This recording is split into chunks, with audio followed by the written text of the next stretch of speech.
నువ్వు అనుకున్నావా రవి ఎప్పుడైనా ఈ లేడీస్తోనే నేను ఈ యాంకరింగే చేయకూడదు, ఎందుకురా మనకి తలనొప్పి అని ఎప్పుడైనా మీకు అనిపించింది? ఐఎమ్ ది ఓన్లీ యాంకర్, ఇంత ధైర్యంగా గర్వంగా చెప్తా. I worked with all the female anchors. అవును, నేను ఏ డైరెక్టర్కి ఏ ప్రొడక్షన్ హౌస్కి నేను ఈవిడతో చేయలేదని చెప్పలేదు తెలుసా. చెప్పలేదు.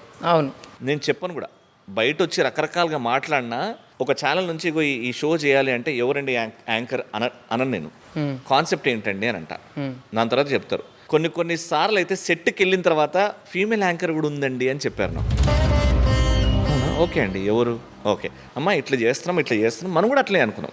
ఐ వర్క్డ్ విత్ ఆల్, చిన్న పెద్ద కాదు, సుమక్క దగ్గర నుంచి ఇప్పుడు ఇండస్ట్రీకి ఎంట్రీ ఇచ్చిన అమ్మాయితో కూడా నేను యాంకరింగ్ చేసిన. మీరు ఎప్పుడైనా విన్నారా కొంతమంది యాంకర్స్ పక్కన ఎవరైనా ఉంటే నేను చేయనని? చాలా మంది చెప్తారు.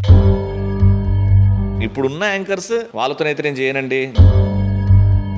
ఒకప్పుడు చాలా లో ఫీల్ అయినారా, ఎందుకంటే నేను పనిచేసిన లేడీస్తోనే నాకు ప్రాబ్లం అయింది.